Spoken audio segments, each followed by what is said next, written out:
Hello दोस्तों, आप सभी का स्वागत है आपके अपनी यूट्यूब चैनल में। आप वीडियो को देखने के लिए आए, उसके लिए बहुत बहुत दिल से धन्यवाद। तो आज जैसा कि हमारे एक जो व्यूअर्स थे जो या सब्सक्राइबर भी थे, उन्होंने कमेंट में लिखा था कि भाई मैं प्राइवेट जॉब करता था, मेरी सैलरी 13,000 थी और मैंने सीएससी सेंटर लिया है। क्या मैंने सही डिसीजन लिया या नहीं लिया? क्या मुझे सीएससी इतना कमा सकता हूँ कि मैं अपनी जो जॉब छोड़ी है उसको डिफाइन कर सकता हूँ? तो इसी के बारे में ये पूरी वीडियो है, और आपने भी अगर ऐसा किया है तो इसी के लिए ये वीडियो बनाई गई है।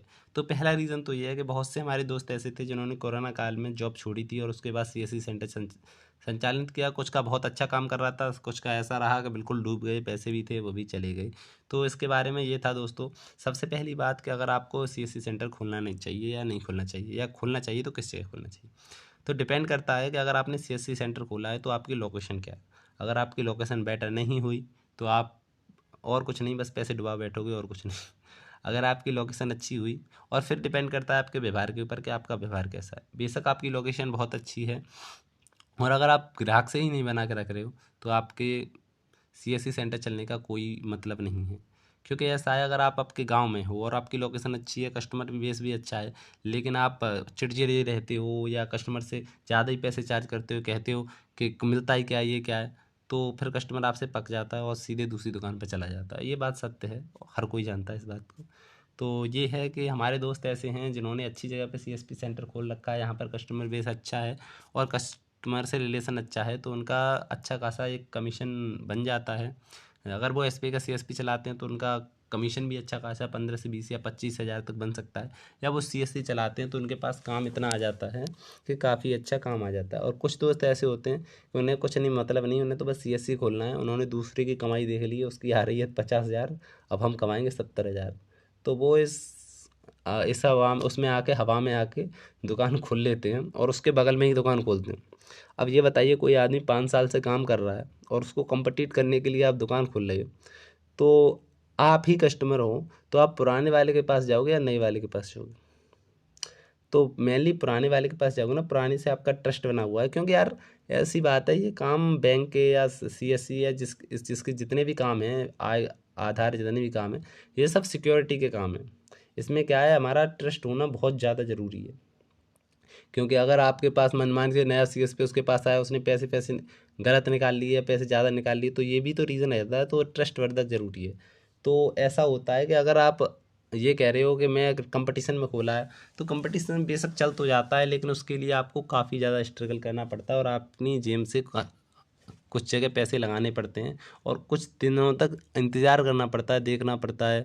कस्टमर आ रहे हैं, 1-2 कस्टमर आएँगे, 2 3 कस्टमर आएँगे, फिर दिनों में कस्टमर आते हैं। और इसमें बहुत से लोग क्या करते हैं कि 1-2 महीने कस्टमर नहीं आते, खोला, दूसरे महीने बंद किया, अपने घर चले गए। ऐसा ही होता है ज़्यादातर। और ये भी डिपेंड करता है कि जैसे आपने सेंटर खोला, किसी गाँव में खोला सेंटर, तो गाँव में क्या है कि कस्टमर कम पैसे देते हैं, तो मतलब कुछ चीज़ों के लिए बार्गेनिंग भी करते हैं वो। तो आपको ये नहीं कि उनसे लड़ना स्टार्ट कर दें, लड़ना स्टार्ट नहीं करना आपको। इसमें सीएससी में कुछ ऐसी सर्विस है जो गांव में जाके आपको ज़्यादा प्रॉफिट दिला सकते हैं। जैसे डिजिटल विलेज हुआ या फिर पीएमजी दिशा हुआ, उसमें क्या है कि आप उनसे ये फ्री में सर्विस प्रोवाइड की जाती है गाँव में, और उनसे 300 रुपये पर जितने स्टूडेंट के हिसाब से आपको मिलता है, तो वो गवर्नमेंट की तरफ से मिलता है। इन सर्विसों का लाभ भी उठा सकते हैं आप। बेशक गांव में कम पैसे देते हैं कस्टमर, लेकिन आप सरकारी स्कीमों के माध्यम से भी पैसा कमा सकते हैं। ज़रूरी नहीं है कि आप कस्टमर से ही पैसा लेके कमाएं। उसमें क्या है, डिजिटल विलेज में आपको 5 कंप्यूटर मिलते हैं, आप कंप्यूटर सिखा सकते हैं 100 रुपये महीने, 200 रुपये महीने के हिसाब से।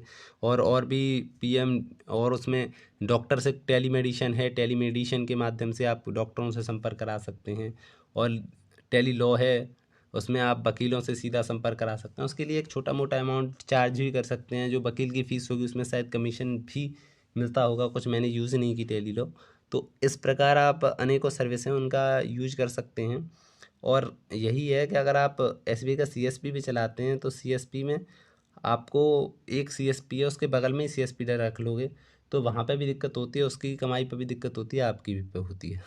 आपका तो नहीं हो तो होती नहीं है कमाई, लेकिन आप उसको ज़रूर दूसरे वाले को ही से परेशान ज़रूर कर देते हो। तो आप बस यही देखिए कि परेशान करने के उद्देश्य से मत बना खोलिए। अगर आप सही जगह पे हो तो उम्मीद है कि आप जॉब से ज़्यादा अच्छा कर सकते हो। अगर आप अच्छा काम नहीं कर रहे हो तो आप जॉब से और ज़्यादा बेकार करोगे, गवा भी सकते हो उसमें।